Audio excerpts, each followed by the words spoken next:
going to start with The Creative Visualization by Shakti Gawan, the inspirational bestseller that has led thousands to the fulfillment of their desires through the art of mental energy and affirmation. This book was first written in 79. It looks like the copy I have was probably reprinted in 85. Part 1, Basics of Creative Visualization. Every moment of your life is infinitely creative, and the universe is endlessly bountiful. Just put forth the clear enough request, and everything your heart desires must come to you. What is creative visualization? Creative visualization is a technique of using your imagination to create what you want in your life. There is nothing at all new, strange, or unusual about creative visualization. You are already using it every day, every minute, in fact. It is your natural power of imagination, the basic creative energy of the universe, which you use constantly, whether or not you are aware of it. In the past, many of us have used our power of creative visualization in a relatively unconscious way because of our own deep-seated negative concepts about life. We have automatically and unconsciously expected and imagined lack, limitation, difficulties, and problems to be our lot in life. To one degree or another, that is what we have created for ourselves. This book is about learning to use your natural, creative imagination in a more and more conscious way as a technique to create what you truly want: love, fulfillment, enjoyment, satisfying relationships, rewarding work, self-expression, health, beauty, prosperity, inner peace, and harmony. Whatever your heart desires. The use of creative visualization gives us a key to tap into the natural goodness and bounty of life. Imagination is the ability to create an idea or a mental picture in your mind. In creative visualization, you use your imagination to create a clear image of something you wish to manifest. Then you continue to focus on the idea or picture regularly, giving it positive energy until it becomes objective reality. In other words, until you actually achieve what you have been visualizing. Your goal may be on any level: physical, emotional, mental, or spiritual. You might imagine yourself with a new home, a new job, or having a beautiful relationship, or feeling calm and serene, or perhaps with an improved memory and learning ability. Or you might picture yourself handling a difficult situation effortlessly, or simply see yourself as a radiant being filled with light and love. You can work on any level, and all will have results. Through experience, you will find the particular images and techniques which work best for you. Let us say, for example, that you have difficulty getting along with someone and you would like to create a more harmonious relationship with that person.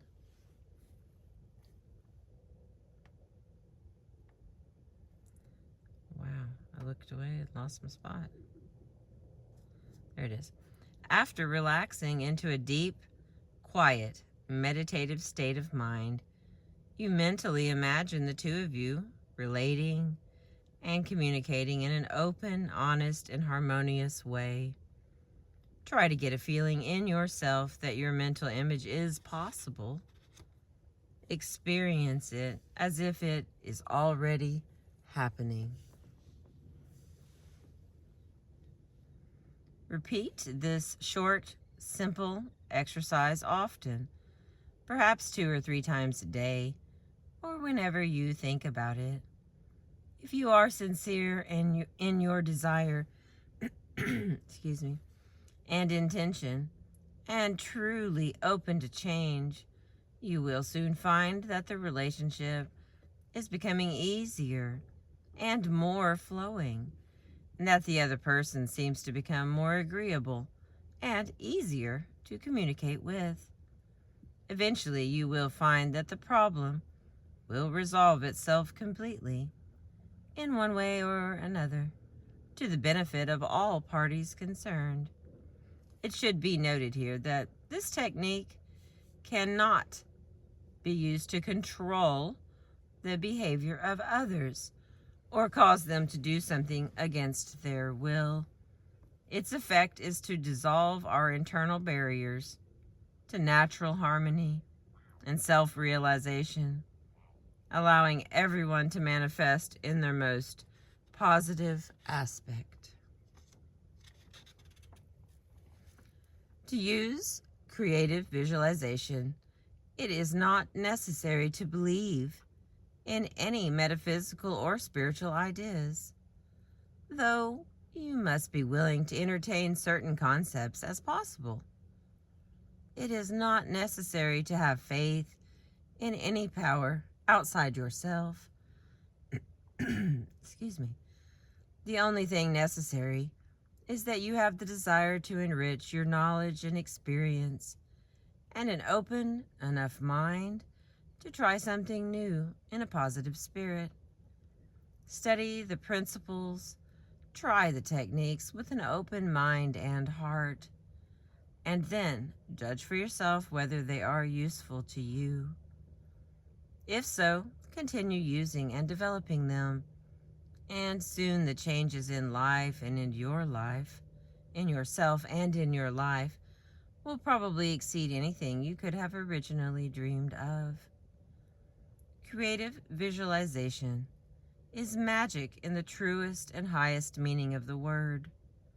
It involves understanding and aligning yourself with the natural principles that govern the workings of our universe, and learning to use these principles in the most conscious and creative way. If you have never seen a gorgeous flower or a spectacular sunset before, and someone described one to you, you might consider it to be a miraculous thing, which it truly is. Once you saw a few yourself and began to learn something about the natural laws involved, you would begin to understand how they are formed, and it would seem natural to you and not particularly mysterious. The same is true of the process of creative visualization. What at first might seem amazing or impossible to the very limited type of education our rational minds have received becomes perfectly understandable once we learn and practice with the underlying concepts involved. Once you do so, it may seem that you are working miracles in your own life, and you truly will be.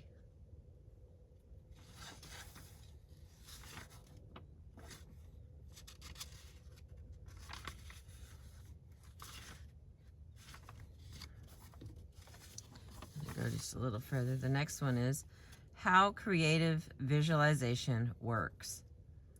In order to understand how creative visualization works, it's useful to look at several interrelated principles.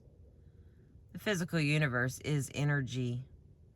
The scientific world is beginning to discover what metaphysical and spiritual teachers have known for centuries. Our physical universe is not really composed of any matter at all.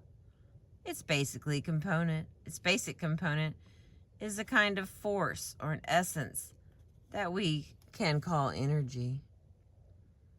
Things appear to be solid. Excuse me. It's like 30 degrees here, it's cold. Things appear to be solid and separate from one another, on the level at which our physical senses normally perceive them. On finer levels, however, atomic and subatomic levels, seemingly solid matter is seen to be smaller and smaller particles within particles, which eventually turn out to be just pure energy. Physically, we are all energy, and everything within and around us is made up of energy. We are all part of one great energy field. Things which we perceive to be solid and separate are in reality just various forms of our essential energy, which is common to us all. We are all one, even in a literal physical sense. The energy is vibrating at different rates of speed and thus has different qualities, from finer to denser. Though it is relatively fine, light form of energy and therefore very quick and easy to change. Let me do that again. Thought is a relatively fine, light form of energy and therefore very quick and easy to change. Matter is relatively dense, compact energy, and therefore slower to move and change. Within matter, there is great variations as well. Living flesh is relatively fine, changes quickly, and is easily affected by many things. A rock is a much denser form, slower to change and more difficult to affect. Yet even rock is eventually changed and affected by the fine, light energy of water. For example, all forms of energy are interrelated and can affect one another. Energy is magnetic. One law of energy is this: energy of a certain quality or vibration tends to attract energy of a similar quality and vibration. Thought and feelings have their own magnetic energy, which attracts energy of a similar nature. We can see this principle at work, for instance, when we accidentally run into someone we've just been thinking of, or happen to pick up a book which contains exactly the perfect information we need at that moment. Form follows ideas. Thought is a quick, light, mobile form of energy. It manifests instantaneously, unlike the denser forms, such as matter. When we create something, we always create it first in a thought form. A thought or idea always precedes manifestations. I think I'll make dinner is the idea which precedes creation of a meal. I want a new dress precedes going and buying one. I need a job precedes finding one, and so on. An artist first has an idea or an inspiration, then creates a painting. A builder first has a design, then builds a house. The idea is like a blueprint. It creates an image of the form, which then magnetizes and guides the physical energy to flow into that form and eventually manifests it on the physical plane.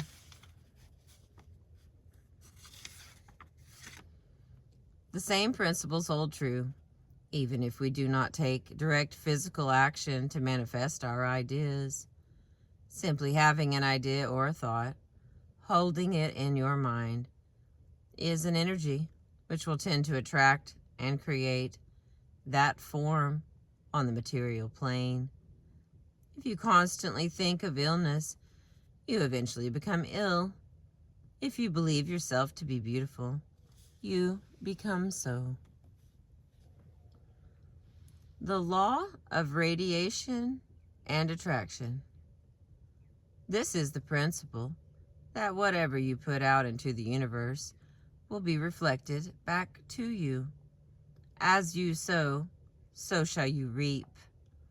What this means from a practical standpoint is that we always attract into our lives whatever we think about the most, believe in most strongly, expect on the deepest levels, and or imagine most vividly. When we are negative and fearful, insecure or anxious, we will tend to attract the very experiences, situations, or people that we are seeking to avoid. If we are basically positive in attitude, expecting and envisioning pleasure, satisfaction, and happiness, we will attract and create people, situations, and events which conform to our positive expectations. So the more positive energy we put into imagining what we want, the more it begins to manifest in our lives. Using creative visualization. The process of change does not occur on superficial levels, though through mere positive thinking. It involves exploring, discovering, and changing our deepest, most basic attitudes towards life. That is why learning to use creative visualization can become a process of deep and meaningful growth. In the process, we often discover ways in which we have been holding ourselves back, blocking ourselves from achieving satisfaction and fulfillment in life through our fears and negative concepts. Once seen clearly, these limiting attitudes can be dissolved through the creative visualization process, leaving space for us to find and live our natural state of happiness, fulfillment, and love. At first, you may practice creative visualization at specific times and for specific goals. As you get more in the habit of using it and begin to trust the results that it can bring you, you will find that it becomes an integral part of your thinking process. It becomes a continuous awareness, a state of consciousness in which you know that you are the constant creator of your life. That is the ultimate point of creative visualization, to make every moment of our lives a moment of wondrous creation in which we are just naturally choosing the best, the most beautiful, and the most fulfilling lives we can imagine. We made it to page 9. Thank you for listening. I appreciate you.